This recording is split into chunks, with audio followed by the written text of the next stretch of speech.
Greetings, Reelers. My name is Philip, and together with my wife Sherry and two of our friends, Chris and James, we're Fellowship of the Reel. Four people who love talking about movies almost as much as we do watching them. We hope you will join us as we dig deep into cinematic masterpieces and some that are, well, maybe not. You have an opportunity to be the fifth host of our little show. Click the link in the show notes and leave us a voice message telling us what movie you would like us to review. You can also reach out on our Facebook page, Fellowship of the Reel. From all of us at Fellowship of the Reel, thanks for listening. Okay, on with the show. Are you recording this? Studying a movie in the mechanical level, I think, can really bring some revelation about it. I believe that no one sets out to make a bad movie, with the exception of... On paper, this should work. Yeah, this should work. But I just don't like it. That's your own fault if you haven't seen it. Way over budget, start cutting right, scenes. Even the actors don't know what that movie is about. Shit, I wish I wrote that. Which I love the title, but that movie's trash. Well, it's oatmeal, man. It's good for you. Okay, here we are. Fellowship of the Reel. Four friends in a movie. This is my pick. Another John Hughes movie. I am a big fan of John Hughes as a writer, especially. Planes, Trains, and Automobiles. This is a Thanksgiving pick. I can't think of that many Thanksgiving movies, but I wanted to, since we did the Halloween thing, I wanted to, any excuse to do a John Hughes movie, of course, but I wanted to maybe do something for Thanksgiving, and this filled two checks, John Hughes and a Thanksgiving movie. One man's journey to get home for Thanksgiving. It had a budget of, I want to say 15 million. I wrote it down somewhere. I think it was 15 million. I see budget 15 million. Yes. Okay. Budget of 15 million. A domestic of 49 million. So definitely made its money back and then some. It was never released internationally, which I found strange. I did not realize that 100% of its box office is domestic, 49,530,000. Well, they don't really do Thanksgiving anywhere else. Yeah, Other than North America, I guess, or I guess. United States. But I think Thanksgiving is the setting of this movie. But Sure. I think this movie should have universal appeal. This movie is really, oh, there it is, 15 million. Yeah, this movie. I really like this movie. So critics over its life have given it 92%, 3.5 stars and above. Fans, I would have expected fans to be more, 87%. I would want to see that higher because I think that if you see this movie, that you should love this movie. But only 87% of the people agree with me on that. Anyway, so this is Planes, Trains, and Automobiles. When did this one come out? 87. 87. Yeah, so yeah. Yeah, this has just been one of those movies that's always been around, always been on the TV at some point in my life. Yeah. Like I was saying, I've seen all of the movie, just never all at once. Yeah. So this gave me a chance to sit down and Watch it. view it in sequence. Yeah, this John Hughes really gets you in the feels, as Chris says in his movies, and this one especially. I really dig the ending of this movie or whatever, but we can talk about that when we get to it or whatever.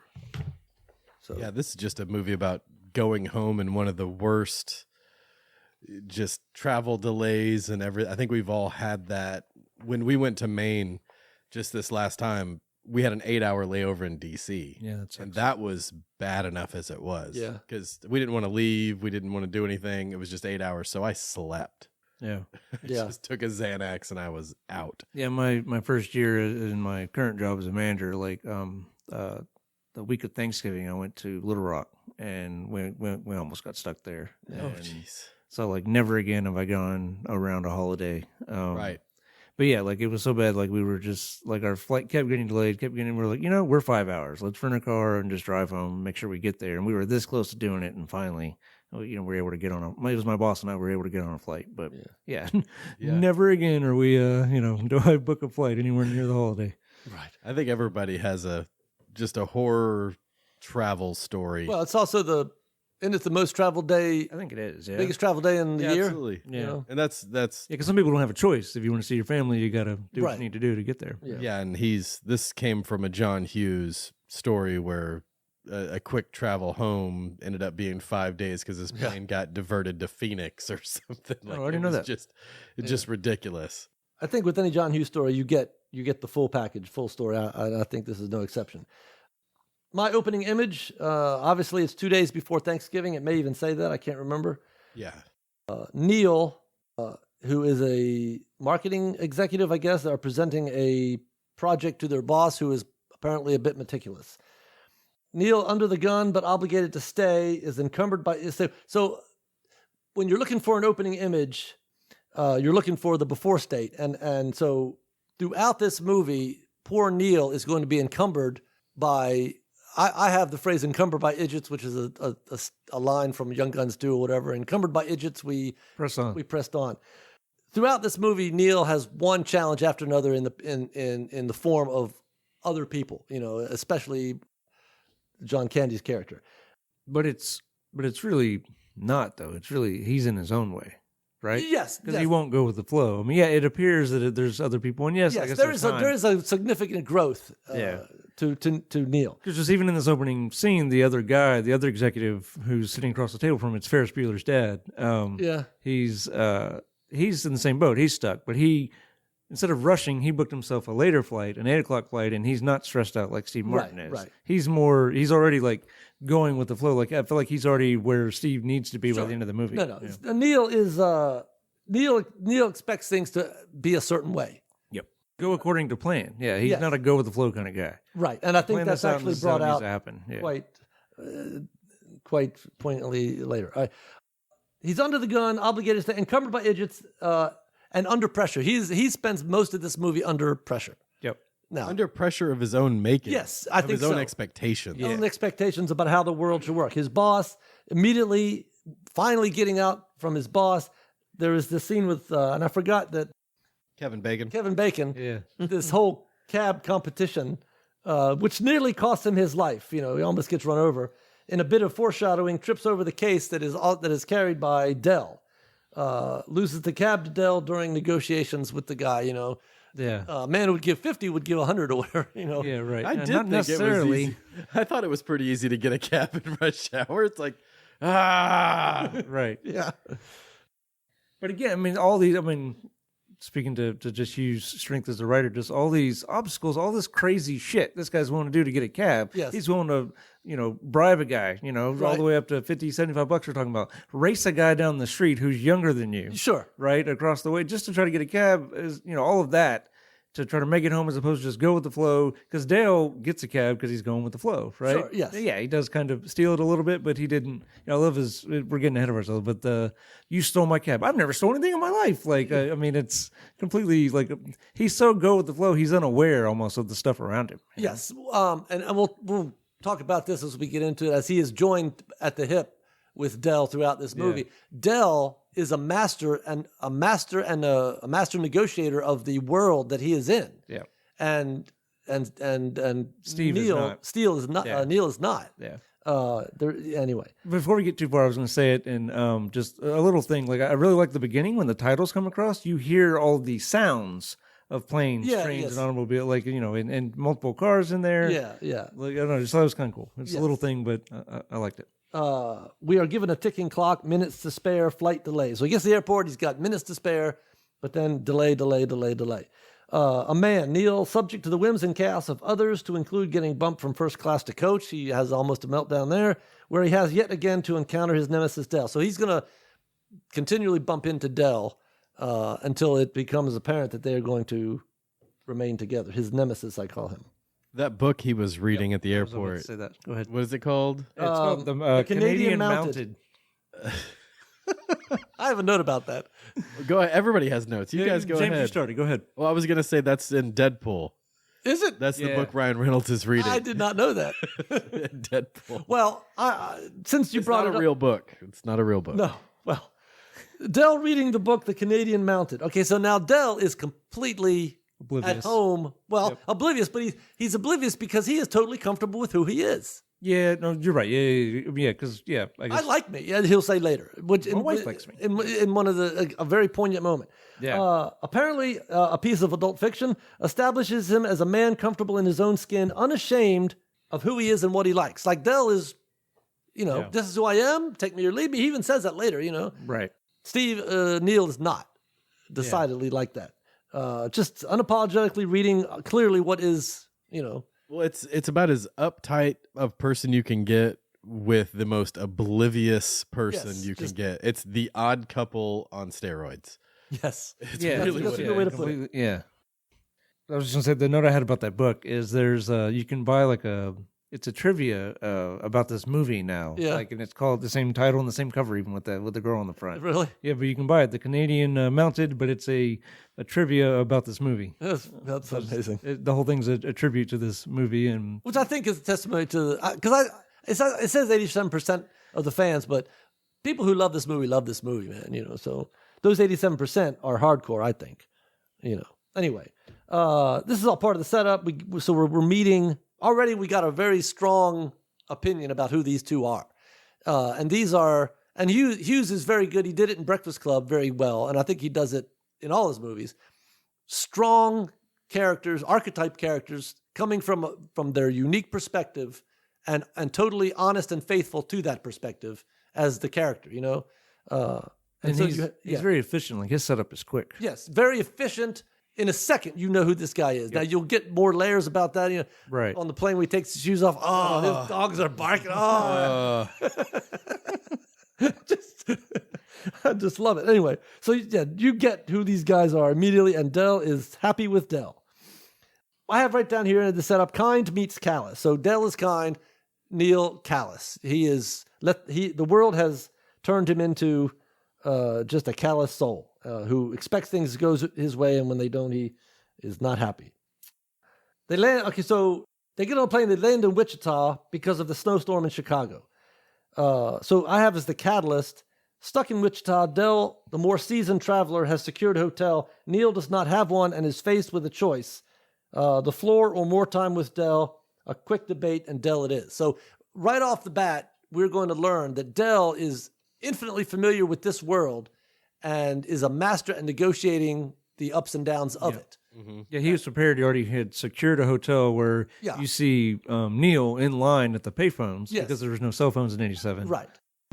So they're all in line trying to get I was thinking about that when I was watching. I was like, man, nowadays you want to book a hotel, you just get on your phone and you do it all online. Yeah. Like, there's no internet, no cell phones Right. in '87. So everybody's at these, freaking long lines trying to get to the, at the payphone. And then, he can't get one because he was not prepared, like you were saying, for the world. Yes. Dell is a shower ring salesman, which I'm not even sure that's a real thing.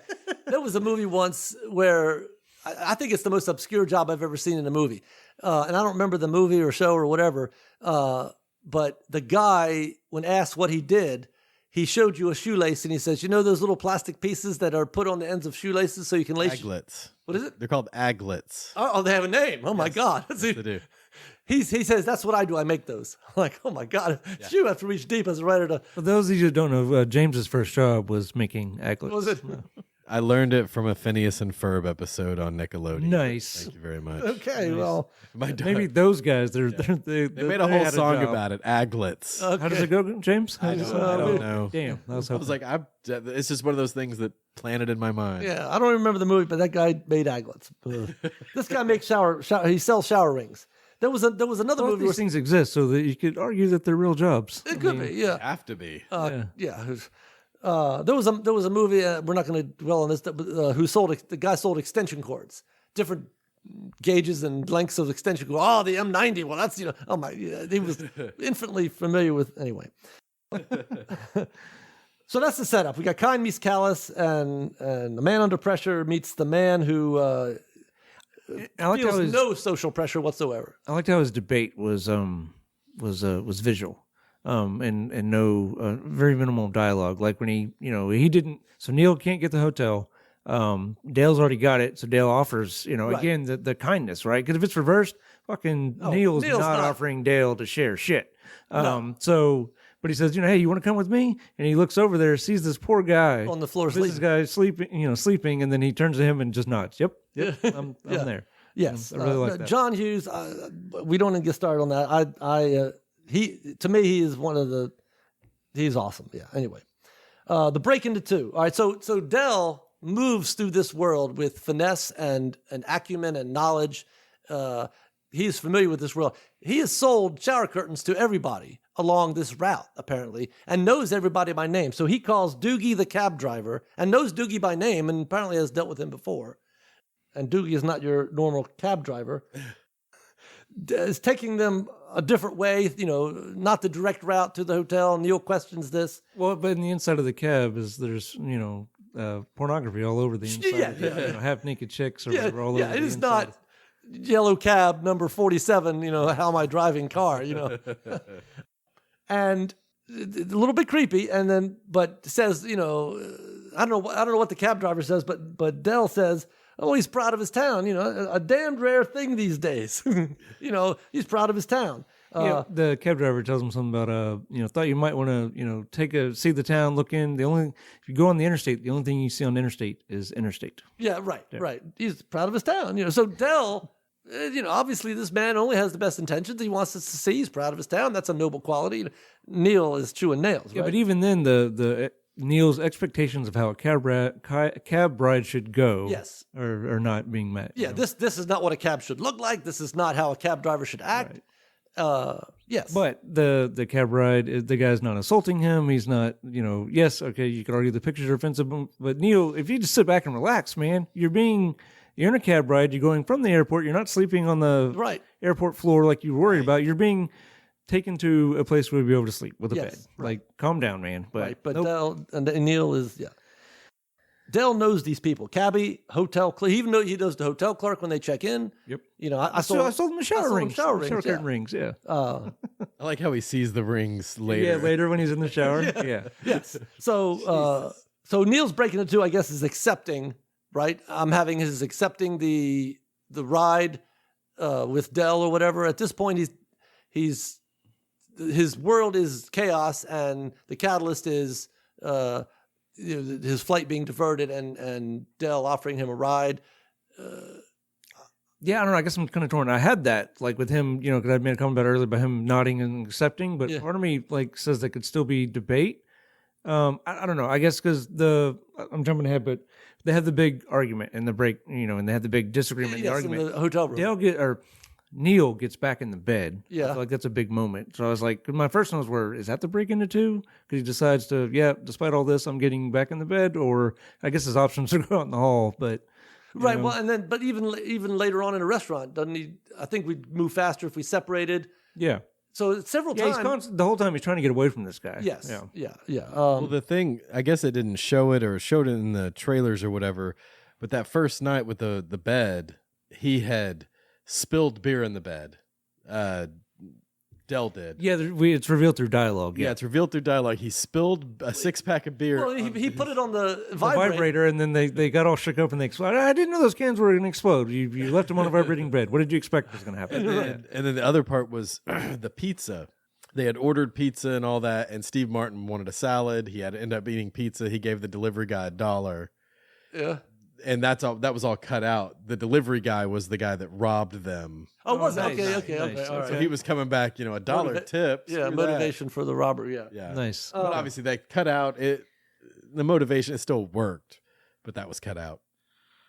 I mean, him going with Dale is a pretty big decision, so that's probably the break into two. But I feel like getting back in the bed is a big thing too. Yeah. Catboy has the break into two as Steve and John ride. I guess his name was Wolf. Whose taxiola is part jukebox and part opium den. Steve has entered the upside down world of Del Griffith, and he won't be the same again. So I guess he's pegging that as the break into two. They're going with him. Yeah, Yeah. that's probably right. His debate is, what will Steve do now? John offers to find Steve lodging for the night. Should Steve join him? That is the question. His theme stated is John tells Steve his motto: like your work, love your wife. I think the theme is stated better later. Yeah, I agree. Home is the place Steve needs to get to out of duty, but his lessons will be learning to appreciate it. I think there's a better theme down on the line. So far, yeah, Catboy has it breaking where I have it breaking, and I think because I think later on, like Steve Martin is going to be trying to get away from Dell for quite a while. Fun and games. This whole motel sequence I thought is full of ideas of value. Oh, for sure. This scene is is awesome. Share a room, one double bed. You know, the first thing they Yeah, see. the music, the reveal, the camera pans and goes quickly back to the bed. You know, Right. like revealing, oh, shit, they just got one bed. That sucks. Yes. Now there is this setup of the and it was set up and paid off so much later that I almost thought that maybe it wasn't a setup because I couldn't remember. But there is this setup of their Diners Club cards being switched. Yep. You know, Do you think that's Neil's fault? Or is it the hotel manager's fault that they get switched? Well, Because I- Neil hands his card first. He puts that down. And for some reason, when he's talking, I guess he switches because so the Dale can pay because he switches the cards. Yeah. But he moves Neil's closer to himself. And then he takes Dale's, runs it, and then sets it closer to them. Yeah. And Neil's thinking, well, I handed my card first. You're done with it. That's got to be mine. And so Yeah. he takes it. yeah. know what I I mean? think he's just in such a I don't know that hurry. it matters on the blame. I went back and even rewound it because I was thinking this guy's so much in his own way. Yes. Is even the card switch up his fault, but I couldn't really. I know. I come think. down I think. one I way or think the he's. other than being impatient and grabbing. He doesn't pay it. I don't want to say he doesn't pay attention. He is in a hurry and he. yeah, if he'd taken a second to look, oh shit, this is Yeah. not If mine. you stop and take a second. The idea that their cards look exactly the same never entered his mind. Right. Yeah. Right. Yeah. And that this should be my card. You know. Yeah. Yes. Yeah, that it goes back to Neil, his expectation. Yes. It's just an expectation of everything's going to go his way. It should be and right, The yeah. universe is just, Yes. yeah, you And can't. so, and again, it's a very small, very subtle, small, fast way. Again, it's character. It goes right. Yeah. So the thing with Hughes is he's not going to waste screen time or page, man. If he's writing something, he's got an idea, and I think, you know, I never really thought of it maybe till now we're speaking, but you can look at it and say, yeah, Neil is acting with haste, and Yep. you know, and that's right to his character. Yeah, I mean Dale's bullshit when the guy's not in a hurry to get his card back. He's not going to get Yeah, the wrong one his because he value grabs is it so talking quick. to Yep. his friend that Yeah. he sees, you know, every so often on his route. You know, the shower and no towels, the whole scene where this deal is trying to dry off with what a washcloth. Bullshit. Yeah. Well, I like how you didn't even the reveal of that, like, because he's in the shower, fucking water stops working, why he's got soap on his face, just you know. Yeah. And finally he gets done with the shower, opens the curtain, and it's a disaster in there. And like you never even saw Dale go in there and make this Right. mess. Right. But yeah, it's a complete disaster. And- swamp, everything. yes, is- and all that's left is a little hand towel to dry off with. And Martin sells that, trying to dry his back with the stupid bullshit towel. Yeah. Yeah. No. Yeah, absolutely. Now, you could argue, well, Dell was kind of selfish there, but you at this point, you know, Dell does nothing out of selfishness. Yeah. He is a good-natured guy, and it just he's oblivious. oblivious. Yeah. And like with the cab, I never stole anything in my life. Had no animosity towards Steve Martin by using all and leave him all. And then apologizes and offers to buy him. When we kind of skipped over that, once he realized, oh, it was kind of easy. You said earlier, James. Well, I guess it was kind of easy to get a cab in rush hour. Yeah. Oh shit! I guess I did steal your cab tries to pay him inadvertently. Can I buy a Coke, a sandwich? He offers like 4,000 things to make yeah. it right. Which I thought was very cool dialogue. You know, well, Yeah, you know. right. Well, also when they first walk into the hotel room, he says, "Do you want to take a shower?" Yep. And Neil with his uptight, what do you Instantly mean? thinks, Oh, oh, yes, no, yeah. not together. Right? Yeah. He offers it first. I didn't even think. I didn't even remember. There that. you go. Because Yeah. obviously Dell's gonna make a Yeah. mess. And Yes. he knows it. Go, please use what Right. you need. And Right. okay, Always I'll putting take others before himself, whereas Neil's. I'm Neil, going to yeah. step to the door first. had That's Neil me. have, yeah, thank you. I will take a shower. He would have had a clean, pristine bathroom. right. He could have set aside a towel for himself. right. Right. Yes. It can't get out of his own way, and that's On the sharing the bed, though, when I watch this movie, I am reminded of our trip to Austin, where you and I shared a bed. Yeah. Now it was nowhere near as eventful as this movie, Right. But it did suck as far as sharing a bed. you Yeah, know, it- like You're a terrible bedmate. yeah. Well, I'm not blaming it all on Phil.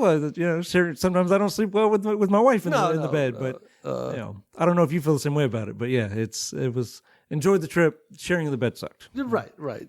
Well, yes. Because we went down there for Die Hard or something, right? Yeah, And it was, yes. we wanted to obviously not drop a shit ton of money, and so we shared a room and thought it'd be cool. And Yeah, in well, hindsight, because maybe not. it was the same hotel where it was right near the theater where what's his name was going to speak, the Yes. writer of Die Hard, and you're going to pay premium prices. That's It was one the of- Driscoll, right? So yeah, so it's a fancy hotel. Did you down have there. that moment when you walked into the hotel room and you looked at the bed and No, I looked no. back at it I guess again? we knew ahead of, we knew we were going to share a bed, and Oh, it was, crap. it'd be cool. Like yeah.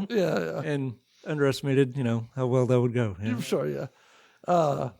This is This is one of the anchors of this movie, I think. Yeah, the shower, no towels, and then the sleeping. The contrast of this chaos with the peaceful world. Okay, so Neil's life is in chaos, and he calls home, and his wife is there, and it's all soft music and very calm. And so Neil, immediate contrast to the hell that Neil is in versus the paradise that he's trying to get to. You know, I didn't even catch that. Like just how, like I noticed how subdued she was, and like Stacy even thought she seemed too like very cold, and like not very loving. But yeah, I think that's all speaks to the music and the way you just said. It's very calm, complete contrast to the chaos he's in. Yes, and Neil has he absolutely implodes here. The contrast.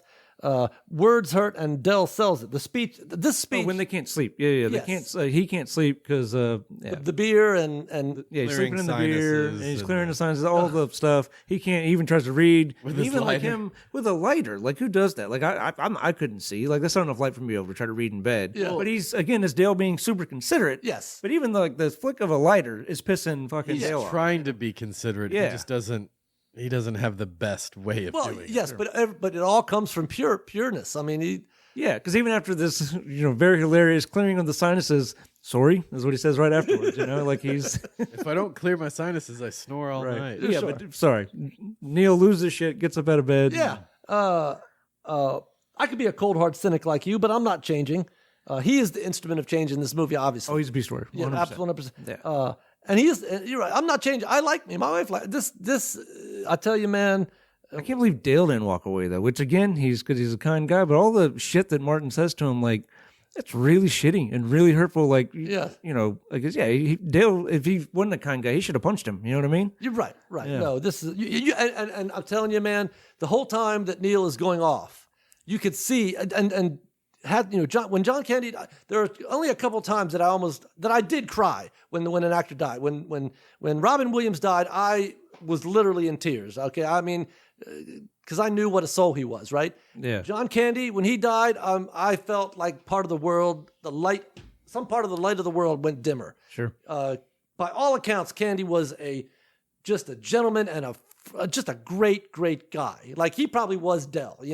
Right. Yes, you can see the hurt on his face. Yes. I think that's what makes me so mad at Neil's character about and then he just keeps going on and on. Yeah, and it's just on like, and fuck on. you, man. Yeah. Yeah. And John Candy, comedic actor, but man, that's hardcore acting. Like, Oh, for sure. without saying a word, his face is just melting, and you could see like the lashes of these words. I think it's awesome. And even his, to his response. Because everybody else is like wanting to punch him, beat Yes. Dale up. Yes. I mean, beat Neil up. Yes. And his response is, "Oh, you want to hurt me? That's fine." Yeah. Like just it's really good. It was awesome. We have the thief in the night, and well, so I had a note about the theme stated. Yeah. I guess I think it's stated a little bit better later on. Yeah. But something occurred to me during his rant. yeah, He says I don't remember what he's talking. He's talking about, how can you stand this kind of stuff? And he's like, I've been with Dale Griffith. I can. Oh, gosh, I yes. can withstand anything. yeah. In a way, that's kind of the theme. Is like him having going on this journey with Dale allows him to. Because at the end of the movie, he can withstand anything. Yes. You know what I mean? Because he's now going with the flow. No, and it's you like you mean it as an insult, but it is hinting on the theme there. And these are two comedic actors, but hats off to Steve Martin too, because that when he ends that, how can you stand it? I've been with Del Griffiths, and the other guy says, yeah, I know what you like there is the venom in his voice and the way he does it. And even the rah rah when he's talking about the pulling the string, which is funny. But yeah, I mean, as we're talking about, this guy's a comedian, but you don't like him for a minute. Right. Like, No, he's there a is fucking real, jerk, both these actors are pulling it out, man. It is awesome. Sorry, the pizza guy that we found out from James from the deleted scene. Yeah, comes which in- makes total sense now, yeah. comes in to steal their money. Rather than just a random act of chaos. Next morning, those aren't pillows, that line. Well, that's I was going to say this a second ago. So they violated the rule. If two grown men are going to sleep in the same bed, you either sleep pole to pole Yeah. or hole to hole. Okay, well, see- never pole to hole, and they violated that. Yeah, well, So I've heard it butt to butt or nut to nut, but never nut to butt, right? it's the same thing. Yep, Same and row. they clearly violated that. Yes. Is that an Always Sunny in Philadelphia? You know we always sleep ass to ass, Charlie. Yes, everybody's got their own variation of this. Yeah. This rule. Yeah, well, because it's there for a reason. Right. These guys violated it. Absolutely. Oh, I think it begins Why'd with you that. kiss my ear? Yeah. Why are you holding my hand? Where's your other hand? Between two pillows. Those aren't pillows. Yeah, how about the Bears? Yeah, very good. With they're dance shaking and it the off shaking and it have off. this. Yeah, even Stace laughed at that, and she's Yes. like, well, you know, it's so funny, poking your chest out and Oh, acting yeah. more manly, you know. Right. Well, and this I think is the brilliance of this movie because we just had a dark, angry moment, and now we're laughing, right? And Oh yeah, not so even the think highs about and that. lows Yeah, of this yeah, yeah. movie, I think are brilliant. Again, John Hughes, man, I tell you, those aren't pillows, socks, and underwear too close for comfort. Okay, so Dell knows. All right, so so we've gone from planes, and now we're going to move into the trains aspect of our journey, right? So It actually almost breaks into thirds, but again, Dell knows Bert Dingham, who works for the railroad, also sold him shower curtains and rings, owes him a favor. And I wrote down, Dell is the guide through the special world of the second act.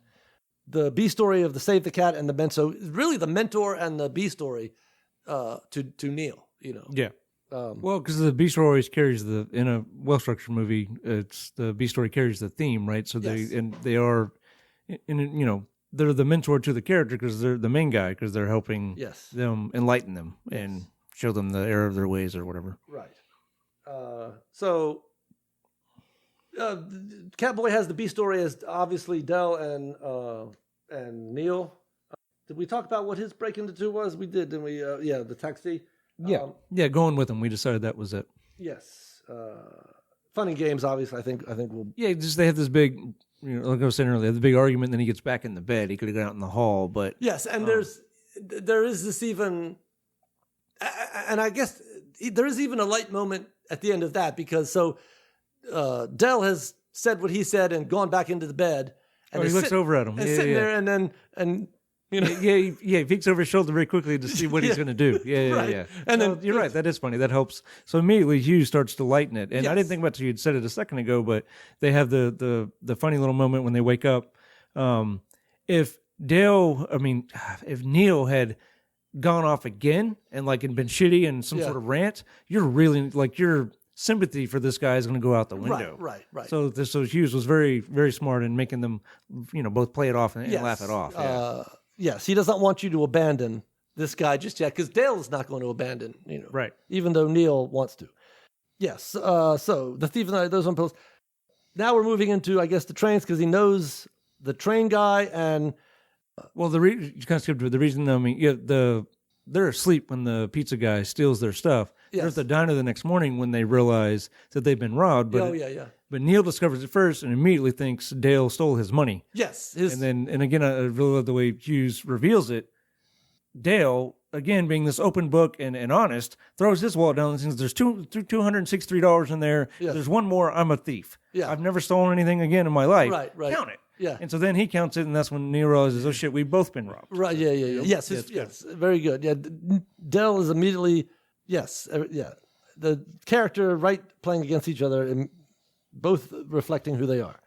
So now it comes to the point where Neil needs Dell. Yeah. He's got no money. His cards are messed up. Yeah. Well, I don't Neil was still wanting to catch a plane too. I think they're discussing that in the diner, and Dale's like, "No, there's no way Well, that's I going to think, happen, man. They're all delayed. We got to find another way." Well, see, at this point, I thought maybe the cards wasn't a setup because Neil still has his credit cards, and he's which become destroyed in a fire later Oh, on. that's right. They get the car. Yeah. Yeah. So at this point, Neil can still try to walk away. John Hughes is not going to let him, however. Of course not. Again, Dell, friends with the hotel manager, knows his son, and his son comes to pick them up to take him to the trains in a very long ride in the back of a pickup.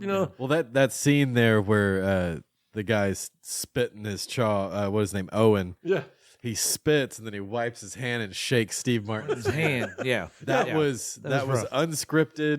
Steve Was it? Martin didn't know it was going to happen. Oh, Yeah, they nice. told him to mess with him, and the reaction on Steve Martin's face is genuine. Yeah, Oh, that's awesome. He ran off after that and washed his hands for like 10 minutes. I'm sure. Yeah. That's awesome. And he makes the most god awful nasal sound. Yes. I'm like he's having an aneurysm or something. And his wife, she's tougher than she looks. And Yeah. baby Get came your out ass out here and carry sideways. this thing. Oh no, we're fine. We got it. And We then she got it. acts genuinely offended She did. It was at good being stuff. thought that she couldn't lift him. Couldn't Not that lift her it, husband yeah. is abusing her. Just Right. the ride in the back of the truck. Neil asks, "What do you think the temperature is?" 1. Yeah, Like no, 30 that's or good. 40 miles. Yeah, I mean, 30, 40, 45 tops. I mean, it keeps going up. Oh, a little bit longer. Yeah. I don't think And then we're you there can't get yet. some gloves because the dog is guarding the gloves. I mean, just Because he left his gloves on his boss's desk or something. Yeah. Right? Yeah. oh yeah, that was set up in the opening scene. opening yeah, because he scene. asked the buddy to grab the gloves for him. Yeah. That's a good payoff. Yeah, I forgot about that. That's good. Yeah. Trains, a seeming. Okay, so again, Neil's always going to be parting their ways, and on the train they, I guess, do for a while, Yeah, And then, of course- I didn't have two together. Oh no, you don't. Yeah, and the train breaks down. smoke. Did you say that you saw smoke? I mean, he's Yeah, well, at some point he thinks he's going to make it, but the train has other ideas. Everybody off, and now, so in a glimpse of what he could be, he sees Dell dragging his chest across the field, and again a second debate.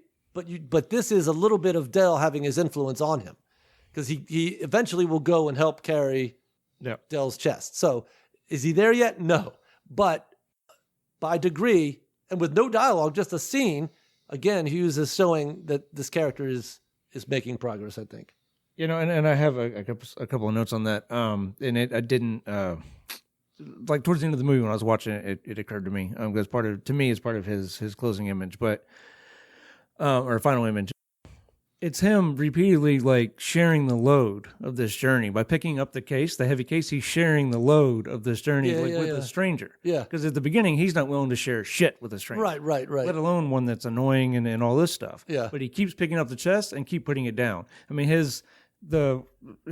loses the race to Kevin Bacon by tripping over Yes. he keeps tripping over what's right in front of him. He trips over it again later too. Yeah. You know, again, Yeah. speaking to Hughes' mastery of craft. Yes, a trigger object or an anchor object, something they have a name for, a representative object in the movie, absolutely, that's a good point. I think this case represents the burden and the load that Steve Martin is having to bear at this point. I have some of the callous nature of Neil already worn away. Helps Dale. In any character like this, and Hughes knows this, you want to show progression. You don't want to have Neil all of a sudden change at the very end. Yeah. Unnatural. Nobody does that. But throughout the movie, by degree, Dale is helping Neil, and Neil probably is not aware of it at this point. Trains. Trains was short. Automobiles, the bus. Have you ever taken a bus? No. Well, your mood isn't going to Yeah, improve. right. Are you in a bad mood? Yeah.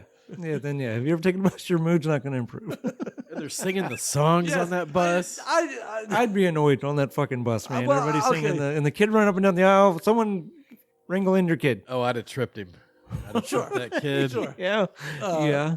Um, Fucking so the Accidentally, couple of making course. out, and Dale's, oh, you got busted, Yeah, but Dale's the one that encourages him to look. Yes, Yeah, it's very yes. funny. That and like that annoyed me. Like it's funny. It's a funny beat, but like you're making out in a enclosed space, right? Like, it's still Neil's not the asshole for looking over there. Like Right. you're even invading his space. The way she leans over, like Sure. her hair's touching his shoulder. Yes. Like, but it's funny. It's a funny beat. in But this world, people are again, it's about being uptight. Him being yes, uptight. Yeah. Yes, they're not uptight. They're totally fine with. They don't Yeah. care. Yeah, Dale They'll- will read a pornographic novel in public. Yes. They will make out in public, and Yes. they smoke cigarettes like and they had and sex. the which only is very funny. person on the bus who has a problem is Neil. Because Neil has expectations. Expectations about That is not how you behave on a bus. That's right. He Personal never says space, it, but yeah. In Yeah. personal Everybody space, should be in their little, their space. Yeah. yes, Neil would fit great in the Matrix. Yeah. probably. So to pass the time, they're Happy singing being a songs. battery. Passing time singing the songs. Neil his choice of songs, like everybody, Nobody just recognizes. looking at Hey, it. come on, everybody knows this one. Nope. Okay. Yeah. And then me to go to Neil Flintstones. Dell busted Flintstones. Everybody loves the Flintstones. Again, Dell, complete master of this world. The people in this world are like Dell, and Neil is the alien. Do you sing along with Flintstones when he breaks out? I do every time. The last 2 times I've watched it, I Sure. can't help it. I started singing. Sure. The other thing, just a quick aside, did you notice the soundtrack music is Red River Valley? I didn't. That's in Tombstone. That's nice. that's what she sings. Oh, in Tombstone. oh. That's the same song throughout Planes, Trains, and Automobiles. I just found that out last night. My girlfriend pointed it out to me. Oh, I did not know that. Yeah, that's all throughout this movie. That's So, crazy. Yeah, crazy. Our two little. We did Tombstone before. Now we're doing Planes, Trains. Yeah, Same yeah. song. Nice. There's a link. Dell, the master of this universe, is what I have. Now, I wrote down each one of these because I guarantee when Hughes was writing this or whatever, he probably had 100 of these, right? Dell is the master salesman. They need money at the Yeah, no, station, No, the- I know where you're going. yeah. Bus station. Yeah, Bus station. bus station. Yeah, and he Dell probably sells the shit out wrote of down it. 100 and probably filmed 50 of them. Yeah, right. And then chose the best. And probably John Candy is probably improvising a lot of these. That's true. Yeah, we got to give him credit. If I'm yeah. John Hughes, I'm like, put the camera on John and let him go. Right. You know, Yeah. Where he's selling the shower curtain rings Yes. as earrings. So- So brilliant. Is that what's in the case? Is the shower rings? Is that what's in the case, or is my theory? Dell, I waited till the end to tell my my wife your theory. You know, I didn't want to ruin it. I did like that the to my theory. girlfriend last I night, don't too. subscribe to it, but I like it because it's entertaining. To me, realistically, that's everything he owns. To I that's guess what I to was spoil thinking. the end because I he don't think don't he have ever a goes home. home. I think he's, Yeah. Yeah, I don't have. He says doesn't I don't have a home. So Yeah. that's everything Okay, he so owns. the case is So- in there. Yeah. So probably the shower rings are in there. He's got tons. yeah. of Plus, yeah. That's Are we what I going to was reveal your thinking. theory now or wait till the end? them. No, wait James? till the later. All right. Anyway, here's what you can get from Dell. Diane Sawyer autographed earring. That's Czechoslovakian ivory. Okay. Right. Walter Cronkite moon ring. This is filled with helium. Okay. Yeah, so they're lighter. A little later, autographed Daryl Strawberry earring. Daryl Strawberry. Apparently, he was. I know who Daryl Strawberry was. Yeah. Yeah. No, I remember going to games when he was playing Atlanta. and people would just sit in the stands going, Daryl. Yeah. Even the Simpsons, I think, had a Yeah, Daryl. they did. Yeah. They're professional athletes. They're used to it. Yeah, sure. Earrings originally crafted for the Grand Wizard of China. I'm not even. What is the Grand Wizard of China? I don't. And then tells those teenage girls, makes you look older, and they hand over their money. Yeah. Yeah, mix like roller. You Del- could pass Del's for 18. Yeah, Dell's a salesman. He's a bullshit boy. artist. Yeah, absolutely, and just master of it. And I'm sure there was 100 of those. I'd like to see the. Oh my goodness. Anyway, more contrast between worlds as Neil tries to make a call on a payphone that may or may not be clean in his. Yeah, like he's handling his payphone like it's yeah, with 2 fingers. two fingers. Yeah. Neil wants to split up. Dell suspects ulterior motives, gets his feelings hurt. Again, I think that's him, resisting change, Yes. right? He's over there trying to solve the problem the old way Yes. by calling on the phone and using order as opposed to adapting, right? Yes. Using the normal conventions where Dale's over there adapting and selling these shower curtain Oh, yeah. rings. He's got as money fucking now. earrings, yeah. Going with the flow. Right. Yes, absolutely. Neil tries to rent a car, but his car is missing. A meltdown and a long walk. This scene. This is what I have as a false defeat for me. The midpoint false defeat is the car's not there. Yeah, I think I'm still in the fun and games because I have a false victory. That's interesting. I'll get to mine this time. Okay.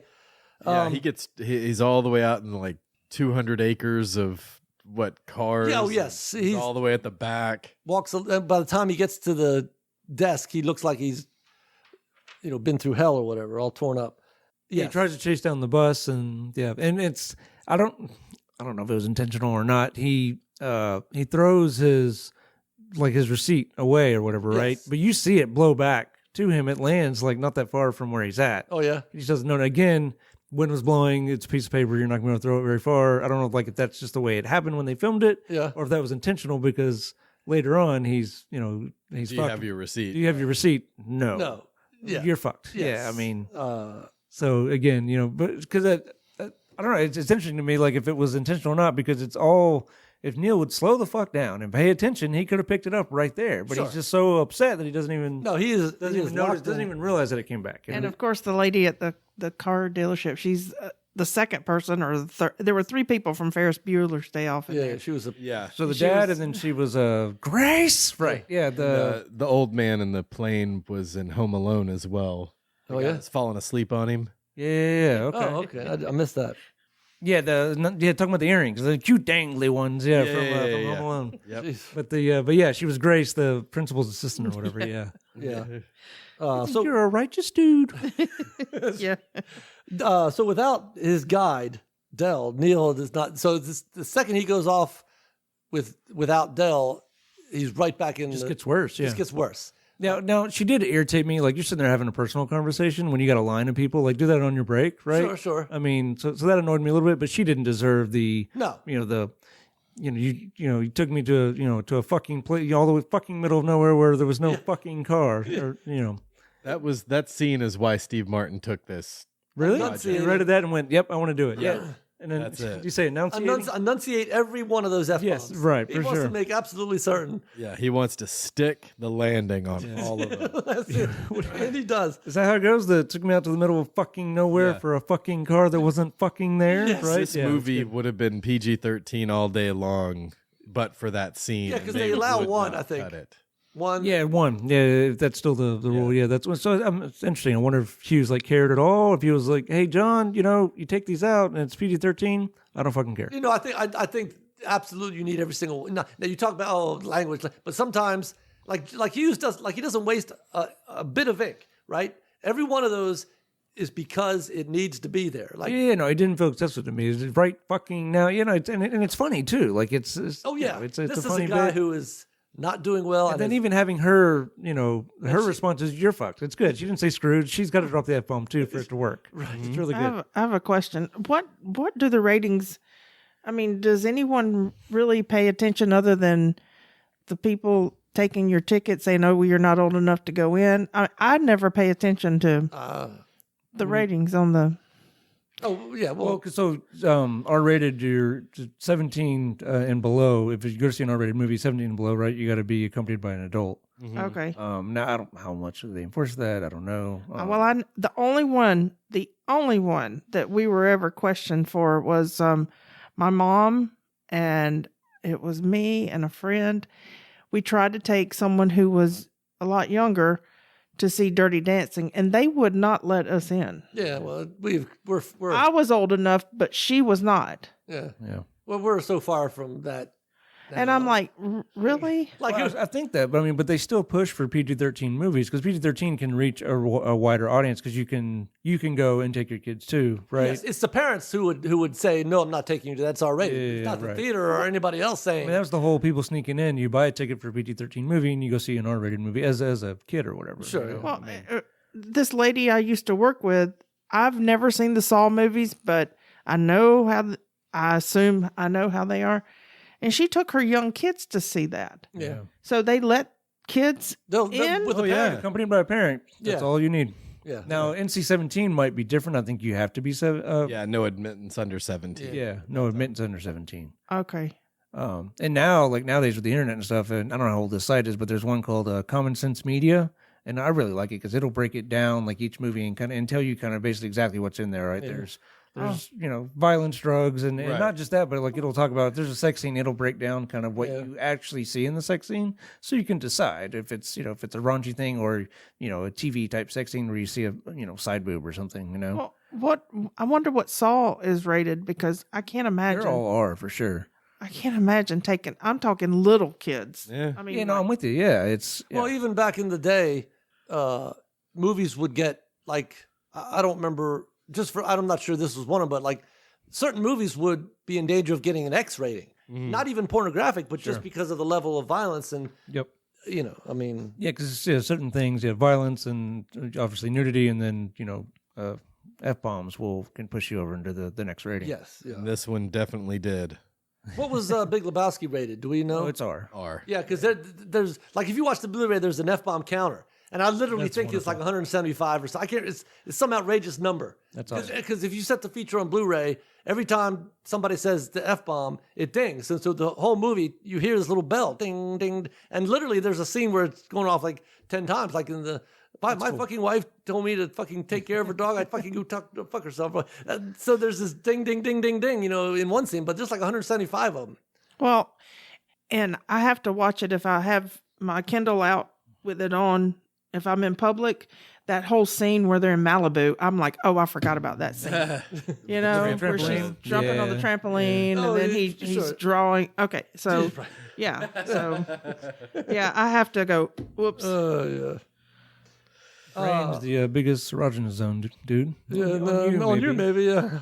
I Treats still, objects wait till like we- women, man. Treats objects like women. I I still can't do wait it to manually. review Of course that you one. do, dude. Yeah, that one's gonna be. We're gonna review that. Oh my god, I love that movie.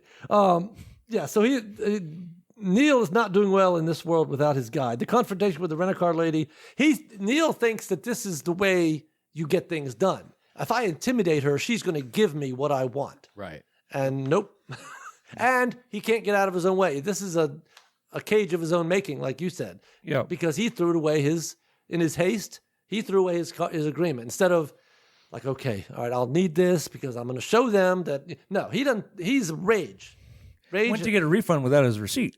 Yes. You know what I mean? Who does that? Yeah. You know? Yeah. Yes. Well, Like just he's pull so- up my credit card report. That's what most people say. Right. I mean, These he's so days, upset that he doesn't even follow the rules of the Yes. the world of this order. He even tries to intimidate the next guy, the car rental guy when he goes down there to the booth. He He gets punched in the face. Yeah. yeah, because he was like, because the guy makes a joke or something. He's like, if I wanted a joke, I would follow you to the bathroom and watch you take a leak. You're right. And then the guy gets mad and hits him in the face. Yes. He thinks callousness is the coin of this realm and is thrown back into the arms of Del Griffith, who has a car. Right. Yep. So Which the car's, it's like a mini version of the Griswold. yeah, that's what she car. said. She was like the Yeah, Yeah. it's totally what it is. It's the same, the green and the paneling, panel. and Yes. wonderful. Yes. All right. So Roll 'em up. here's where I have my midpoint, and I have it as a false victory. Okay. It's a false victory because they're in the car and they're making miles. They got a car now. They're trucking. Everything seems to be. We're making miles. We'll be home soon, kind of thing, and everything seems to finally be moving along. What could happen now? They have a car, so they're not subject to. They're on their own now. They're Yeah, no, that under their own tracks. power. That means you got to have a false defeat later, right? Yes, All is lost. I have my all lost as a false defeat. Yeah. Okay. Okay. Can I be honest? Yes. This is actually where I started enjoying the movie. Dang. When it gets extra fun and games. Like when they get because Steve Martin's finally getting beat up, and you're like, yeah, about time this jerk. No, got it. just because it became funny to me when they were in the car and the things that happened at the other Yeah. room. This is when I Him, started like- enjoying yeah, the movie. Him talking in a high voice because his nuts got squashed. Yeah. I don't remember Oh, okay. that. Do I remember? I don't remember that. Yeah, because fine. I mean, yeah, because even his concern, Steve Martin got punched out because it's his own Oh, damn yeah. fault. Yeah, and that. Dale almost hits him. But then he gets down. He's like, where's your compassion, man? We got an injured man here. Yeah, right. And he's like, Oh, let fine. me help I'll move the car, but you're helping him up. Good stuff. Again. Oh like, yeah, I do remember. Yeah, Catboy has the midpoint as a false victory at the diner when Steve finally gets rid of Dell, which maybe that's, I guess, I don't know. It's a false victory for Steve, maybe. Yeah, I guess I could see him because he thinks he's finally free of Before he gets on the train. to raise cash for food. Steve suggests they split up, A and B stories cross. Oh, yeah. Sorry. Yeah, when they decide to go their own separate way. Yes, Yeah. his airport rental car. His hat is blown away. He's being stripped bit by bit of his dignity. Steve confronts I can the- see that, yeah, because if that's the false victory, then as he thinks he finally gets away from Dale, and then bad guys close in, bam, no fucking car, Yes. Okay. I guess I can go with that. and because that's that's talk about bad guys close in, Yes, but then I guess I'll be curious. how are the bad guys closing in if they're in the car driving and everything seems to be fine? Because he's still stuck with this guy. If his victory, if everything he thinks he wants is to be away yeah, from him, okay, all right. now he's stuck in a small ass car with him. Okay, 'Cause he's so- immediately messing with the seats and all that shit. Oh yeah. Yeah. So the bad guys close in would be what I have as a midpoint false victory. Then Yeah. he's back with Dell. Okay, I guess I can see that. Yeah, I had it as a false defeat with no rental car, but because I have a false victory of him getting Yeah. away from Dale later on. So hitting all around the same Yeah. points. Okay. but- All right. Yeah. I guess I'll give that to Catboy. That could make sense. Dell with that damn seat. Oh, he was putting it through its paces. You broke the Up, seat. down, sideways. There was ways that thing was going. I didn't think car seats could Well, go. yeah, Dell is driving. I guess it's night. Okay, so here is where I think the theme is stated. Remember what I said about go with the flow? Is this Yep, agreed. Yeah, be open and gracious in the face of all that life throws at you. And then But we Dale don't will ever say, see that on screen. He's referencing something that happened off screen in their adventure, correct? I don't know. He says, like the twig on the shoulders of a mighty stream. Yeah. That's how you should be. And I think that's the But theme. that's never set up to that before that point, like on no. screen. The, yeah. the theme stated, I think, is late. It's just late. Yeah. But I think that's it. No, I agree. I wish he had done it earlier. But again, if Hughes was following Catboy, he would have done it earlier. He would have had it on page 5 like you're supposed to. But Hughes predates Snyder. so Sure, but yeah, but it still works, and there's a million ways there we would have to solve be a thing. reason for him to say, Oh, for sure. you need to be. Yeah, it'd have to be organic to the story. yeah, and I think it's way organic here. Yeah. And he shows us that anyways, and just states it later. Yes. I mean, it's Yeah, I think so. Dell having trouble with the seat. Discussion of what bothers Dell about Neil. The seat broken when Neil's you fiddle with your balls too much. right. And then Neil's, I guess, finally asleep, and Dell does the mess around. He's singing that Not song. fiddle with Oh, my yeah. balls too much. You know what would make me happy? An extra set of fingers, another pair of testicles. Bam, bam, bam. I think we've all known a person that does that. I don't want to name names, but I think we've, yeah. Okay. Yeah, I don't know if y'all know who I'm talking about, but I have been in the accompaniment of somebody who would just be Get in pulling. there, huh? Yeah. And I'm like, dude, come on, you're in public. You make powders for that, right? Yeah, right. Get some looser underwear, something. Dell does the mess around, yeah. All right, so then I have the bad guys close in. You had the bad guys close in as being back with, Yeah, back with Dale. Being back in the car. Going the Yeah, and wrong I- way, the car fire. yeah, And then, yeah. yeah. Catboy has that as they drive home. The insults go both ways. John lists Steve's faults. John knows who he is. Steve does not. Oh, yeah. No, that's brilliant. I do not. You fiddle with your balls too much. I do not. Like, again, I'm comfortable knowing who he is. Yeah. And then Steve not even recognizing that he plays with his own balls too much. Right, and would admit it if he did. He's not Yeah. comfortable with who he is. Yeah, that's because he brilliant. probably does. Brilliant. You know, Because he's so uptight. Uptight. Maybe he has tight underwear. That's what it is. I'm sure of it. You know, It's brilliant. right. So the Catboy has the bad guys close in where you do with being reunited and them going at each other. His all is lost is they almost get into a wreck when they head the wrong way on the highway. Does the mess around? Yeah. It's the whiff of death. Okay, so that makes sense. Okay. Well, right before Even that's brilliant. Like ideas of value, like trying to take your coat off. I don't know if you've ever done that. I feel like maybe everybody's attempted that, or maybe you're just stupid people like me. I've tried it once, and it's difficult. Thank God it didn't end up like Dale, like trying to take your coat off while you're Oh, driving. yes. Because you don't want to slow down and pull over and do the sensible thing. right. But getting both hands stuck, that's It's brilliant. it's brilliant. When they're going the wrong way, you mentioned that.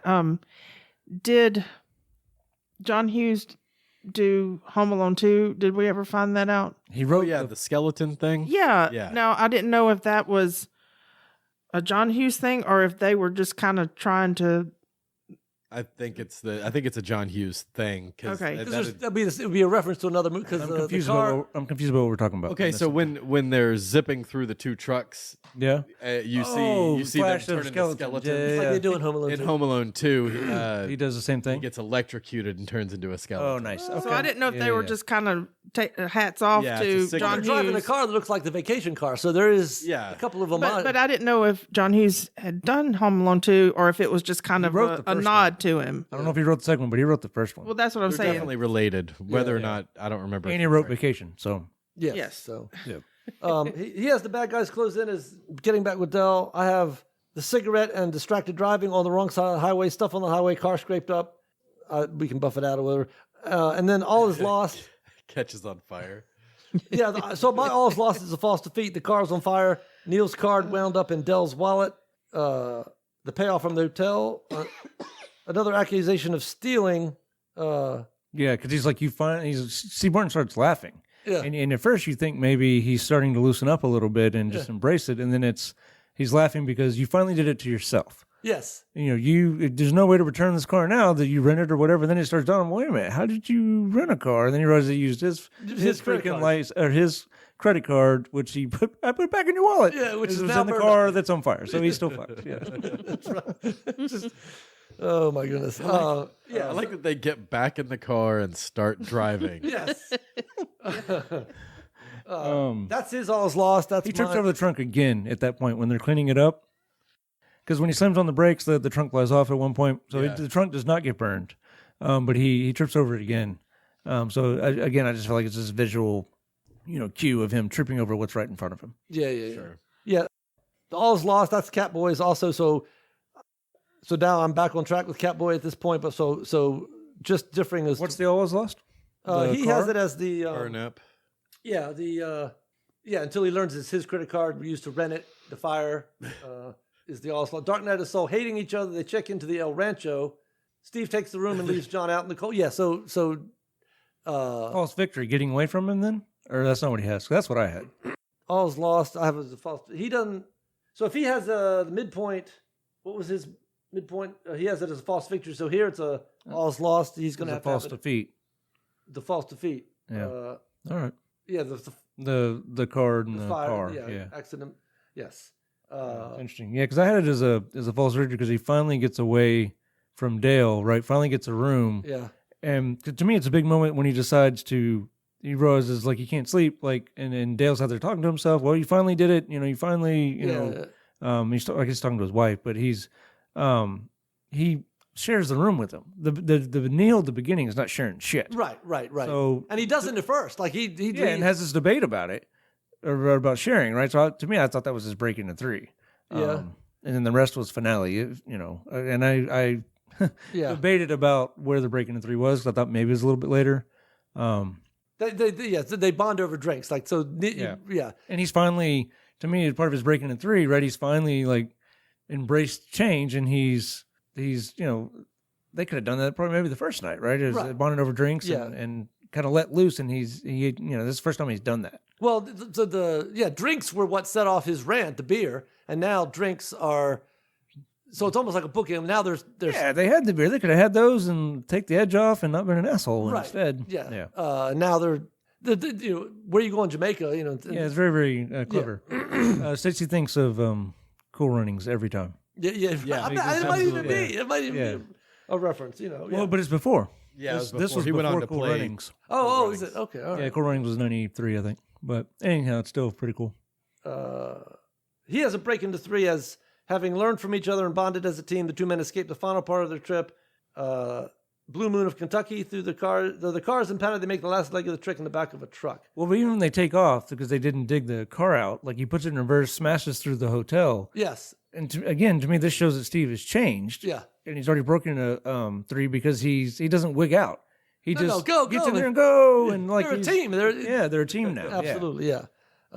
Yeah, I think this is all the finale. The race, the storming of the castles. Now they're a team trying to get home. Yes. My Dark Night of the Soul, I guess, similar. Neil gets 2 beds, but Dell's out in the cold. Neil can't get home. Blah, blah, blah. Yeah. So, Yeah. So now they're racing home as a team together, and they get pulled over with the cop. Do you think this vehicle is safe for travel? Yes, I do. the radio still honestly, works. honestly, officer, the speedometer's Yeah, right. melted. So I couldn't really know without any degree of accuracy how fast I'm actually. The radio still works, though, oddly enough. Dell does say some things in his little, as he's sitting out in the cold. He thinks he's the biggest pain in the nut in the world. Yeah. Came Finally down- acknowledging that maybe he's not as oblivious as we thought. He says something he was talking to his wife. I wish you were here with me right now, but that's not going to happen. Yep. So we're given some clues. Some hints, yeah. Yeah, suspense or whatever. Neil wonders how he got hooked up with Dell, takes pity, and welcomes him in. So I think at this, like you said, at this point he's learned his lesson. Yeah. They share drinks. Dell's secret is kept. They share a laugh in their adventures, break into 3, out of the parking lot, and into the third act. They're a team now. Pulled over. We just talked about that. Do you feel this vehicle is safe for highway travel? Yeah, apparently the Michael McKeon, he's the state trooper. Apparently that was a lot longer. They shot more stuff. Yeah. And then in the final edit, they were like, okay, we got to pare this down. Michael McKeon is one you probably just turn the camera on. Like all For his. sure. Yeah. Let him go. Yeah. Because I think the original cut of this movie was like 3.5 hours. I bet you 4 it It was hours. with all the ad libs and stuff. Oh, my and, gosh. Like, talk about having to make a decision. Like, look at all that and decide which one's funny. Yes. Like, it'd be so hard to. Yeah. With Steve Martin and John Candy and even Michael, all these guys, you just let the camera roll, right? Because Yeah, if you're going to shoot a comedy, you show up with extra film. oh my gosh, especially and with let these You're hitters. going to capture it in the moment and then cut it later. Yes, Is that what yeah. you want to do? So yeah, storming the castle, like you said, the Hightower surprise, the car must be impounded, and they ride back in the big rig, and the Catboy is on board with this. This is refrigerator. Oh my gosh, it's Ashkenagin or whatever. I have no idea what that is. But Yeah. well, I guess it We should have was can't meat. ride in the but cab of the truck. Yeah. It's cheese. It's the, that's right. It says cheese cheese, truck. not meat. Thank you. Yeah. It's cheese. Yeah. And it's a refrigerator truck, of course. Yeah. Now, Dell gets Neil home at the commuter train station. And then Neil actually says at this point, I'm a little wiser too. And I thought, at that point, that could be right on the nose, but the way it's written and delivered, I think Right. Neil has learned the lessons his mentor was teaching him, I have written down. The dig deep down, right? So Neil is riding home, and in a series of flashbacks, he starts to put it together about Dell, right? And this is when Yeah, I haven't been home in years. Yeah. Oh my gosh, what was the other ones? I didn't write them down. Oh, the wives, to the wives. But at the very least, you've got a woman you love to go home to. Yeah. And he just kind of makes a face. Right. Yeah, absolutely. Yeah, had he been less focused on himself. And Yeah, he might have put it together earlier. Yep. For sure. Dig deep down. Neil puts the execution of the new plan. So if you storm the castle, you got the Hightower. He digs deep. He puts the new plan together. He goes back for Dell and discovers, Dell's. These are your beats or Catboy's beats? These are mine. Okay. We can look at that in a second. I just didn't know which one you were reading from. Sorry, go ahead. Yeah. Because we're headed toward the final image. She goes back for Dell, takes him home for Thanksgiving. And in the final image, like this is one of my favorite scenes in all of cinema. Neil's wiser, going with the flow. Like, so he takes Dell home. The teacher has become the master, I say.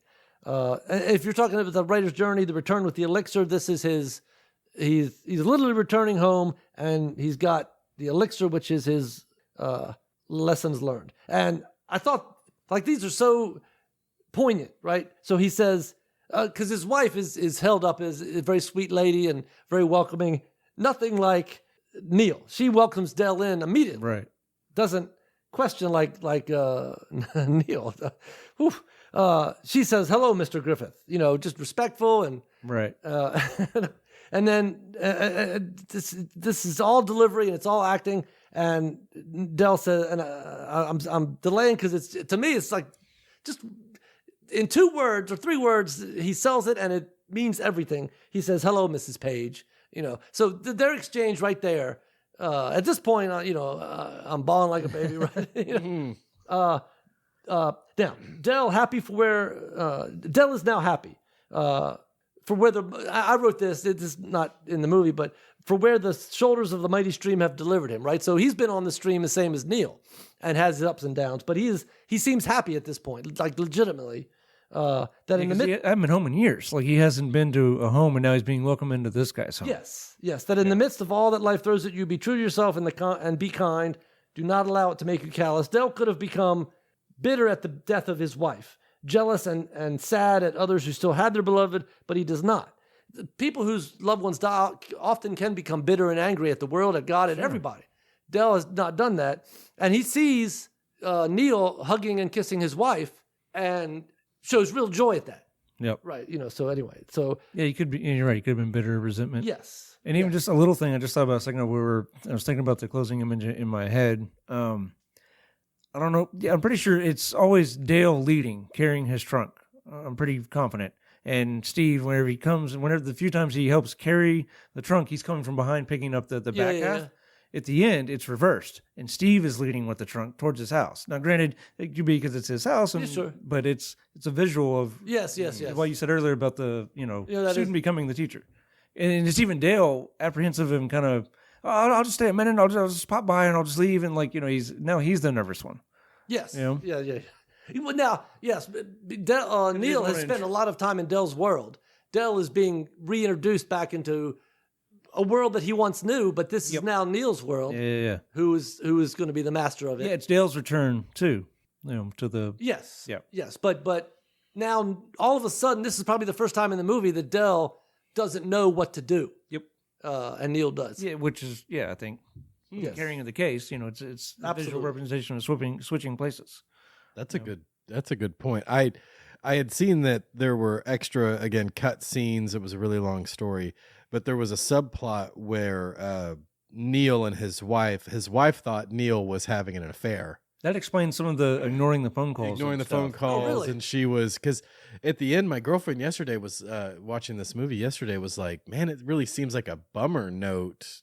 Like when they come in, she seems like she's not happy to You know, see him. Stacey made a comment about the ignoring the Really? phone calls. She's like, she's kind of being a bitch about this. Like, it's not his fault that everything's being Right. delayed. And I'm like, yeah, that's true. I was like, yeah. she does seem kind of cold, Yeah, there Oh. apparently she thought he was having an affair and was Yeah. using this as a time to which go do ties that. into love your wife and like your work or whatever, Yes. right? You know, and being gone all the time. And I'm wondering- I've been away too much from house, you know, from the home or whatever. I don't remember his exact line, but Neil says makes a comment about being away too much, and then I haven't been home in years. Yeah. And I wonder if those scenes weren't cut for like tonal reasons. Like tonally, how would this Probably. movie have changed if there was that angst or animosity toward him by Yeah, it might have been too much. Like we were talking about earlier, like he's already like a bit of an asshole and doing all. If there's any doubt that he could be cheating on his wife, I mean, I guess we know that he's with Dale the whole time, Yeah. but it could push it over to well, fuck this guy, and then Yeah. you lose sympathy for him. It So, definitely yeah. makes it feel like home is Neil's oasis. yes, Outside of his home, he is this ball of anxiety. But when he's home, he's calm and collected. Yeah, Just and if like she's just- Dell outside of home is calm and collected, but at home he doesn't know what to do. Yeah. If she suspects, like it ruins that oasis image. Yeah. I think Yes, if I you think have so, her yeah. being unhappy, yeah, so she did just seem kind of cold, but maybe there was enough to. Sure. yeah. Because I never really thought that she was ever being cold or and not, Oh, yeah? Like it never even occurred Heard to me. you? So I maybe because I was too I knew how this was ending. I knew what. Yeah, what happens? Yeah. I don't know. Yeah, because I. Even when she's on the phone, she's like, "What's happening?" Like it just seemed weird. yeah. Well, what's happening is I'm blah blah blah. blah. It just Okay. Oh yeah. Okay. it just all seemed right. kind of weird. Yeah. Which Yeah, it is. anyhow. All right. Well, yeah, I think this has got to be one of the most poignant and awesome endings of any. I just the last 10 minutes of this movie make it. I love the whole movie, but it just man, I tell you, it nails it for me. Unless you go with James's theory. Yeah.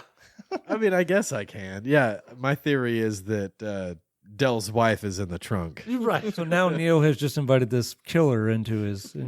Yes. And he's had Neil help him drag this body across the Midwest. That's funny as hell. That's so terrible, but that's again, I don't subscribe to it, but that's really entertaining. Yeah, of course. If you go back and watch Chances the movie are again, no, thinking about but- it, yeah. No, there's Is it like Wish 1%? you were with me right now. Well, that's not going to happen. yeah, Right. You're in the trunk in the back. yeah. So she is kind of with him. And you said, yeah, but his wife died 6 years ago. I was like, well, she'd be a hell of a lot lighter. Right. That is true. Oh, Right. my God. She died 8 years ago. Yeah. Yeah. But yeah, man. of course, that's not a actual. I don't think that has So anything to do with that's the movie. actually your theory, or you read it somewhere? I pieced it together. Oh, that's okay. Oh yeah. So it's an original. Yeah. That's original. That's brilliant. Is anything original? I don't know. No. Well, I mean, we could start something here now. My mind just goes to dark places. Yeah, I thought maybe you'd read it somewhere. So yeah, no, that's brilliant. All right. Cool. All right. Well, that's Planes, Trains. Pass consider recommend. Oh my goodness, 100% recommend. Anything Hughes does, really. I am biased completely when it comes to Hughes. I think he's brilliant. But yeah, absolutely recommend. I think this movie hits on all levels. I mean, and I love it. Yeah, it's one of those classic. There are no Thanksgiving movies. It's weird. Yeah. This is an excellent movie just in general. It's a good holiday movie. It's a good buddy movie, road movie. This reminds me of what was it, Tommy Boy, with Chris Farley and David Spade. They said the same thing last It's night. very, very similar to that, but Sure. this has more heart. Oh, yeah, this is- and thought. So totally recommend. Great Yeah. movie. Yeah, it's interesting. Maybe I'd have to look that up, I guess, or I say look it up, give it some more thought. Maybe maybe this and Tommy Boy are the same genre, the same movie, but it's where like David Spade would be the Steve Martin character, Yeah. but in that one, the Dale Griffith, John Candy, Chris Farley, he's the main character, so it's Sure. reversed. Yeah, it's Odd Couple Road Trip. Yeah, Really. yeah, the odd couple, I guess. Yeah. I do feel like this is the same movie as Due Date with Robert Downey Jr. and Galifianakis. Galifianakis. I feel like they're the same, Yeah. the same never genre. Never saw that. That one's good. They're both good. I like this one better. Sure. Yeah, they're both good. Especially, I guess the Dale Griffith character, like John Candy, is more sympathetic, and probably he's less weird than Zach Galifianakis. But yeah, they're both good.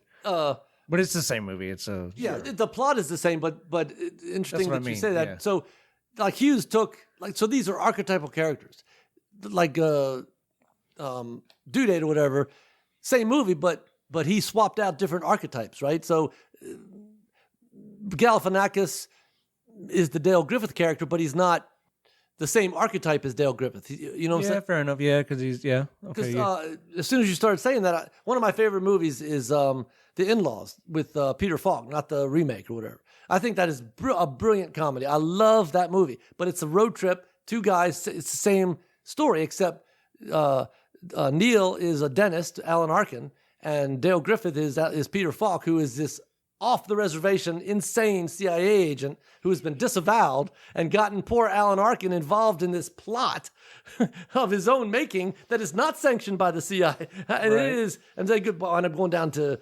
Guadalajara or some place in South America. Oh my God, poor Alan Arkin is just... That sounds like a great movie. Yeah, I've never Oh seen my it. God. I've seen it. Good. It, I've and never it's, seen it. it's an older movie, but it is pure. And it's the same movie. Road trip, two guys, change. But instead of, the lovable Dell, it's a insane CIA agent versus a uptight dentist. So you could, and that's the, I've read The Tools of Comedy by, I can't remember his name now, but he's a big consultant in Hollywood that does a lot, for comedies and this kind of thing. And he'll talk about your archetypes and what the ancient Greeks, blah, blah, blah. They would tell the same story almost every night. They would just swap out the archetypes. Nice. So instead of the tyrant and the trickster, they would next night they would just swap out, say, the virgin and the lech. Same story, but you swap out those characters, and now all of a sudden the movements are different. Yeah. Mm-hmm. And that's why maybe there are only 10 genres. But you tell this story with two different characters. It's the same story, but you're gonna have different dynamics and different. Yeah, for sure. Did we ever say what this movie is? Buddy comedy? I don't think we did. It's a buddy love. It's Buddy Oh, love. I think he has it as a Golden Fleece, yeah. Oh, really? Ooh. I think so. Yeah, my gut instinct said buddy love, but Because it's a road trip. yeah, okay, yeah, because you got to have a journey, right? A trip, and you got to have the. Yeah, he's got a Planes, Trains, Automobiles, Saving team. Private Ryan, Ocean's 11, and Maria Full of Grace are the ones he. And those are Golden Fleece. Yeah, Golden Fleece is so a team, a trip, and then the prize at the end. Okay. Yeah, yes, I believe that's right. A road, a team, and a prize. Yep. Okay. Well, What's buddy love in there? Like, you mind finding it real quick? Yeah, Buddy Like the Love. requirements for buddy love? An incomplete hero, a counterpart, and a complication. So an incomplete hero who is missing something physical, ethical, or spiritual, a counterpart who makes the completion come about, and a complication, be it a misunderstanding, personal or ethical, or the prudish disapproval of society. So I'm on Yeah, the board. first two really fit. The complication, maybe not. I mean, there's lots of with the flight. I mean, the being stuck together. Yeah, maybe not. That's where it becomes a road trip, which is I don't know. Yeah, I was thinking, buddy love was my instinct, and I was curious to see where I was off. And like if I was way off, and I guess those first two kind of fit, but that third one maybe not. So what movies does he have as Buddy Love? Lethal Weapons one. Yeah, he's remember got the Black Stallion. Like Lethal any Weapon. buddy cop movie, like you were saying, is falls under the buddy love stuff. He's got Lethal Weapon, When Harry Met Sally, Titanic, and Brokeback Mountain. Yeah, because it's love, right? So any two characters, Yes. like it doesn't have to be like a buddy cop. Because action Lethal stuff. Weapon, they don't go on a road trip. It's them interacting. Yeah, so the complications. So yeah, I guess the road trip has to make it a Golden Fleece Yeah. All right. because your team can be 2 or 11. Right. So- Right. Absolutely. Sherry? Okay. I hope this makes sense because I'm trying to think how I want to put this into words. Sure. When I first started watching it, what came to mind was Lucy and Ethel. while I like Lucy and Ethel stories, they make me so nervous. And the beginning of the movie just made me nervous of all the things that kept going wrong and everything. She is very much a Neil. Like her archetype is very much a Neil. And that's what I was going to say. When I was younger, maybe I would have enjoyed the movie more. Yeah. But the older I get, the more I can relate to him. Yeah. I'm like, oh my gosh, okay, this is not good. You know, We should do that though. We should go around the table and find out. You know, Oh my all of us, we gosh, should the say who shower, we are. Yeah. So the you're shower Neil. scene. Yeah, when y'all were talking about, I was like, The water running out or the mess when you open the mess. Yeah. Oh my gosh, Yeah, the the mess. swamp, You're like, The Philip, whole- you son of a. the Cracker Jackson bed. Yeah, I well, I would've love that when been- he rolls I over in the would've- morning and they're all stuck to his pajamas. Yes, Grown I- men wearing pajamas too is funny. I just would have been. I can't Yeah. deal with you. I just can't deal with you. But, like I said, I think it may have even started with the woman at the car rental counter. I was just laughing so hard at Steve Martin. I do love Steve Martin. Sure, no, he's a. But it took me until about that point to actually start enjoying the movie. Sure. Because the rest Especially was with too stressful. the rest was too stressful.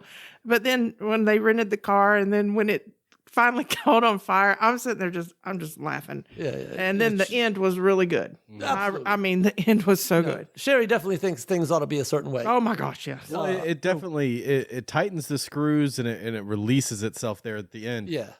We've all been in that situation, and it gets to the point where things get so bad, you might as well just laugh and say, "How?" And maybe screwed up that's can what it be?" is. Maybe it's just like, okay, Yeah. Right. And when the car catches on fire, and you're like, "These guys are still going," you might as well laugh about Yeah, well, it. even Steve Martin at that point is, Exactly. reached his. So who are you? Are you Neil or are you Dale? Philip? Okay, so like when we're driving, like ask Sherry about the parking situation next door. There's a bunch of people live next door and they have a bunch of cars. And sometimes they park in front of our house. Oh my God. Okay. You would think that they have, They're invading. they run a dogfighting ring or something. well, no, She what's is- worse is when they park in the grass. okay, sure, but it's on their property. It's on their property, but it's in the grass. But So it doesn't bother you. So you No. think you're definitely more She- easy go. she's upset. Oh, they're parking in front of our house. I said, do we park there? No. Do we need to park there? No. Do we have people coming over? No. Well, who cares, right? We're driving, and on the highway, people drive like idiots. yeah. And so it's just an accepted thing. Okay, they're going to drive like idiots. If I go a little bit below the speed limit, they all go past me, and I don't have to deal with Yep. them. Right? No. Sherry's neck and neck with them and bitching at them the whole time. And I'm like, Sherry. I don't. Every time we get on the road, it's the same. I'm like, Sherry, you drove before, you're going to drive tomorrow, it's going to be the same. So at this But point, they're doing I am, it wrong. They're doing it wrong. I flashed my lights this morning at someone who ran the stop sign. Mistake. That's just my life philosophy is expectations. Yeah. Have the expectations that people are going to be stupid. Yep. And go- remove yourself If it's 70, I go 65 and I let them go. in the slow lane, in the right hand Yep, lane. and I let them go. Both of you, Phil and James, are Dale. Yes. And Sherry's a Neil. I would say Yes. I'm 85% Dale. Sure, things bother 50% me. Neil. All right. Like, Yeah, when you I know, everybody's lose it, yeah, you can't be I 100%. lose it. 100%. Yeah. Yeah. Because I'm definitely more Neil. Like I'd love to be Dale, but I'm fucking Neil. Oh, I know you were Neil when I first looked at Lowe's and I yeah. shoved that fucking blue card down the aisle. Angry Chris. Okay. I thought I was doing you a favor bringing him in. I just shoved it down the aisle and I was, what the fuck? And I guess yeah, I was annoyed that you you didn't put them in the right spot. You No, didn't put 'em- I didn't. I don't know. That's what I'm saying. I don't remember what it was. I think it Back was they them weren't in the in, right numbers spot. first. But just like we're dust talking them about with this whole movie, like if I would just slow the fuck down and Well- appreciate that someone else brought some carts in that I didn't have to fucking go get, Sure, well, be a lot happier. But nope. Instead, I'm bitching about because the carts are goddamn crooked or whatever. Right, they were. Because of expectations of Yeah, others. Yeah. and my expectations are high, and yeah, I still struggle with that. And to on this some day, level, and- that's good. You should have a high standard, blah, blah, blah. Yeah. High expectation for yourself, yes. But other people, But yeah. other people, keep your No, expectations and that's where I low. Yes. And on, that's right. Yeah, I want other people to like. Sherry said, "You're doing it wrong." Like I 100% was on board with her as soon as Sure. she said that because she's absolutely fucking right. Yeah. There's a way to drive, and you're doing it wrong, dickhead. And they are doing it You know? wrong. Yeah. 100%. But what can I do about it? What can I do? You're right. It's going to I happen wanna- tomorrow, and it's going to happen in Sure. 5 minutes. for sure. And And- trying to fix that is asinine. Like and I always go back to like I was a team leader at Lowe's and was frustrated with the way things were going, and somebody told me, "You know what, Chris? If you don't like it, become a manager and fix it." All right, I will. And I was naive enough to think I could do that. Right, That's dumb. sure. Yeah.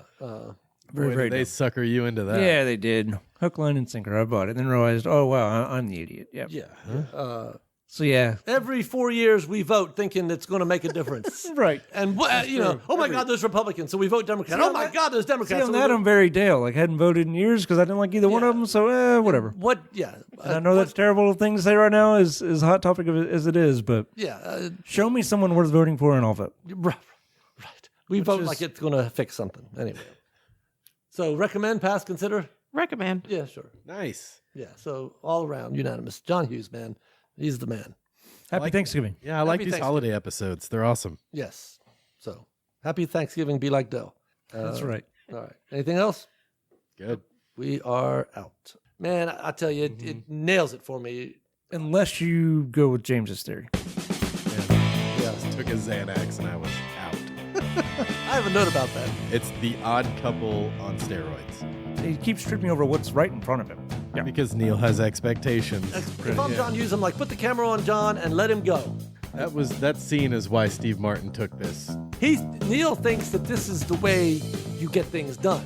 This is actually where I started enjoying the movie. Dell with that damn seat.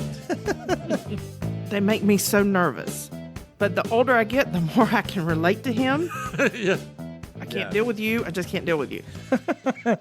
All around unanimous. John Hughes, man. He's the man. Happy Thanksgiving. Be like Dell. That's right. All right.